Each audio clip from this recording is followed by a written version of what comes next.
नमस्कार दोस्तों। दुश्मन के मूविंग टैंक्स, आर्मर्ड व्हीकल और एयर डिफेंस सिस्टम को रोकने के लिए किस खास तरह की हाइड्रा 400 सिस्टम को बना लिया गया है और इसमें किस तरह की मिसाइल्स लगाई गई हैं।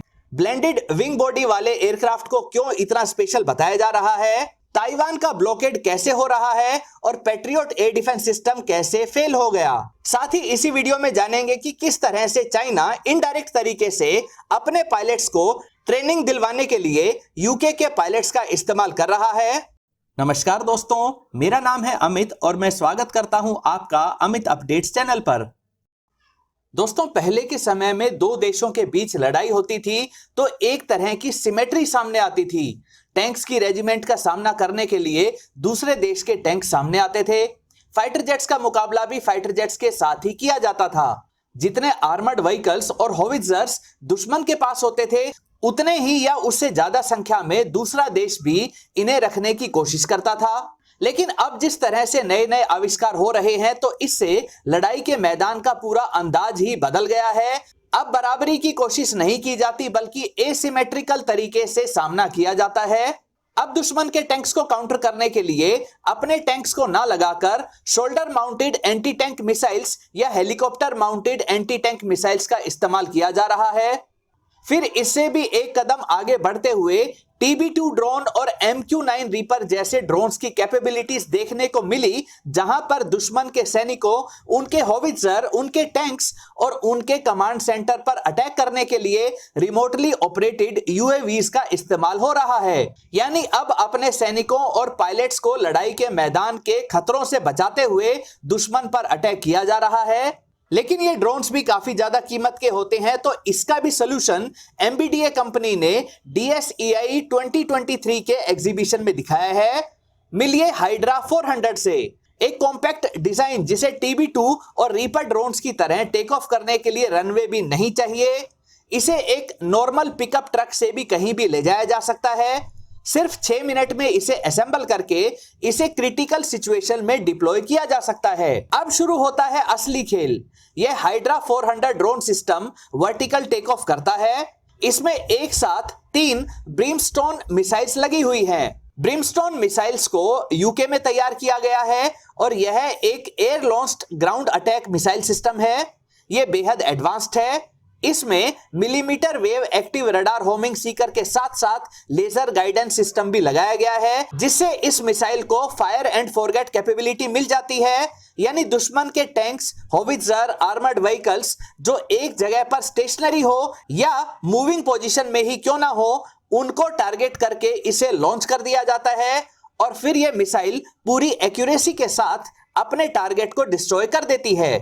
इस Brimstone air to ground target वाली मिसाइल का वजन 50 किलोग्राम होता है और इसके अलग अलग वेरिएंट्स की रेंज 12 किलोमीटर से लेकर 60 किलोमीटर तक होती है। जिस खास तरह के हाइड्रा 400 ड्रोन में इसे लगाया गया है उसकी पेलोड कैपेसिटी 400 किलोग्राम तक है। इसमें लगा वेगा इनर्शियल नेविगेशन सिस्टम इसे यह काबिलियत देता है कि यह उस इलाके में भी ऑपरेट कर सके जहां पर दुश्मन के इलेक्ट्रॉनिक काउंटरमेजर सिस्टम ने GPS नेविगेशन को भी ब्लॉक कर रखा हो। हाइड्रा 400 एक मॉड्यूलर डिजाइन वाला ड्रोन है जिसमें बैटलफील्ड की जरूरतों के अनुसार अलग अलग सेंसर्स और पेलोड लगाए जा सकते हैं। हाइड्रा 400 में लगाई गई Brimstone missiles 1500 kilometre per hour की तेज स्पीड से अपने टारगेट की तरफ बढ़ती हैं। यानी लॉन्च होते ही कुछ ही सेकंड्स में ये अपने टारगेट तक पहुंच जाती हैं और दुश्मन को अपने बचाव के लिए काउंटर स्ट्रेटेजी तैयार करने का मौका भी नहीं देती हैं। इन्हीं खासियतों के कारण इन ब्रिमस्टोन मिसाइल्स को टोर्नेडो व यूरोफाइटर टाइफून जैसे फाइटर जेट्स में भी लगाया गया है। लेकिन अब यही सारी कैपेबिलिटी बिना फाइटर जेट के भी हाइड्रा 400 UAV के माध्यम से मिल जाएंगी। दोस्तों, बात करें अगली अपडेट की तो अमेरिका ने एक नई कंपनी जेट जीरो को एक खास तरह के प्रोटोटाइप एयरक्राफ्ट बनाने का कॉन्ट्रैक्ट दिया है। यह खास जेट है ब्लेंडेड विंग बॉडी एयरक्राफ्ट। अभी तक जो ट्रेडिशनल जेट्स हैं वे ट्यूब और विंग वाले डिजाइन के हैं, लेकिन इस कैलिफोर्निया बेस्ड स्टार्टअप कंपनी ने जो blended wing body aircraft design सामने रखा है, इसमें ट्रेडिशनल डिजाइन के साथ साथ B2 स्पिरिट बॉम्बर जेट के फ्लाइंग विंग डिजाइन को जोड़कर एक नया डिजाइन तैयार किया गया है। इस नई कंपनी का दावा है कि यह नया डिजाइन इस एयरक्राफ्ट को इतना फ्यूल एफिशिएंट बना देता है कि यह ट्रेडिशनल जेट्स जितना डिस्टेंस सिर्फ आधे फ्यूल में ही कवर कर लेगा। दोस्तों, ऐसा नहीं है कि अमेरिका बिना सोचे समझे इस तरह के अनप्रूवन जेट के डिजाइन पर 300 मिलियन से ज्यादा का पैसा लगा रहा है। उन्होंने पहले ही नासा और बोइंग कंपनी के साथ मिलकर इस तरह के ब्लेंडेड विंग डिजाइन के बेहद छोटे डेमोन्स्ट्रेटर जेट X-48B पर लंबे समय तक फ्लाइट ट्रायल्स किए हैं। अगर इस स्टार्टअप कंपनी जेट जीरो के द्वारा बनाया गया यह जेट 250 पीपल्स को ट्रेडिशनल डिजाइन वाले जेट से डबल डिस्टेंस तक ले जा पाया तो भविष्य में हमें इसी तरह के एयरक्राफ्ट्स देखने को मिल सकते हैं। दोस्तों, चाइना और ताइवान को लेकर भी कुछ नई अपडेट्स हैं। आप सबको मालूम है कि चाइना कितनी बेचैनी के साथ ताइवान के ऊपर कब्जा करना चाहता है।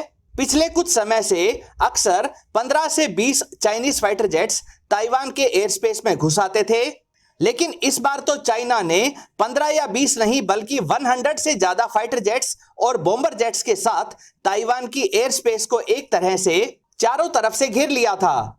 चाइना यह सब कर रहा है ताकि ताइवान को इतना डिमोरलाइज कर दे कि वह पहले ही हार मान ले, या ताइवान इतना मजबूर हो जाए या इतना प्रोवोक हो जाए कि Taiwan in Chinese fighter jets को एयर डिफेंस सिस्टम की मिसाइल से टारगेट करने लग जाए। ऐसा करते ही चाइना को एक अच्छा बहाना मिल जाएगा और वह यह कहते हुए ताइवान पर अटैक कर देगा कि लड़ाई की शुरुआत तो ताइवान ने की है। वैसे ताइवान को परेशान करने के लिए चाइनीज नेवी अक्सर ताइवान के चारों तरफ अपने नेवल शिप्स को लगा देती है ताकि ताइवान का ब्लॉकेड किया जा सके, यानी ताइवान का पूरी दुनिया से बिजनेस रोककर उसे अलग थलग किया जा सके। इससे ताइवान की इकोनॉमी पूरी तरह से बर्बाद हो जाएगी और ताइवान बिना लड़े ही चाइना से हार मानने को मजबूर हो जाएगा। वैसे ताइवान को अमेरिकी नेवी का सपोर्ट मिला हुआ है और ताइवान को America patriot air defence system व F-16 के लेटेस्ट वाइपर वेरिएंट भी बेच रहा है। लेकिन इन पैट्रियोट एयर डिफेंस सिस्टम्स की काबिलियत को लेकर भी सवाल उठ रहे हैं। ताइवान ने जब इन नए लिए गए सिस्टम्स का ट्रायल किया तो पैट्रियोट सिस्टम से एक मिसाइल एक एरियल टारगेट को डिस्ट्रॉय करने के लिए लॉन्च की गई तो यह अपने टारगेट तक पहुंचने से पहले ही फट गई और टारगेट को डिस्ट्रॉय नहीं कर पाई। कुछ समय पहले सऊदी अरेबिया में भी जब उनकी रिफाइनरी पर लो फ्लाइंग क्रूज मिसाइल्स और ड्रोन से अटैक हुआ था तब भी पैट्रियोट एयर डिफेंस सिस्टम इन्हें रोकने में नाकाम साबित हुआ था। दोस्तों, चाइना से ही रिलेटेड एक और अपडेट है। यूनाइटेड किंगडम ने अपने रिटायर्ड एयरफोर्स व नेवी के पायलट्स व टेक्नीशियंस के लिए एक नया कानून बनाया है जिसके तहत अब अगर वे किसी दूसरे देश के पायलट्स खासकर चाइना के पायलट्स को ट्रेनिंग देते हैं तो उन्हें बहुत कड़ी पनिशमेंट का सामना करना पड़ेगा। अब सवाल उठता है कि यूके को आखिर ऐसा क्यों करना पड़ा। दरअसल यूके अमेरिका का सबसे भरोसेमंद मित्र देश है। दोनों देश की एयर फोर्सेस व नेवीज अक्सर दुनिया भर में जाकर ज्वाइंट मिशंस और ट्रेनिंग एक्सरसाइज करती रहती हैं। तो यूनाइटेड किंगडम के पायलट्स को सभी अमेरिकी फाइटर जेट्स की ट्रू कैपेबिलिटीज और इसके सेंसर्स की रेंज मालूम है। साथ ही उन्हें वो सभी टैक्टिक्स, स्ट्रेटजीज व टेक्निक्स की अच्छी नॉलेज है जिनको अमेरिका ने डेवलप किया है या जिनको अमेरिका इस्तेमाल करता है। अब चाइना अमेरिका को साउथ चाइना सी में अपने दुश्मन की तरह देखता है और उन्हें पता है कि अमेरिका को हराए बिना चाइना नंबर 1 सुपर पावर नहीं बन सकता है।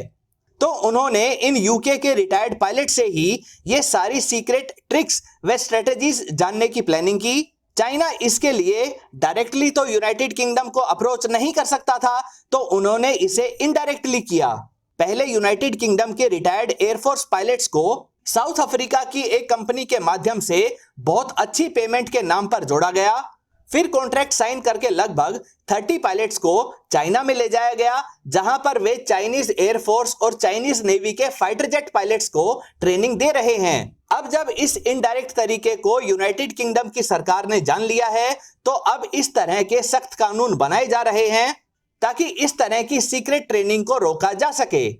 दोस्तों, ये थी कुछ अलग टाइप की डिफेंस अपडेट्स। उम्मीद करता हूं ये वीडियो आपको पसंद आई होगी।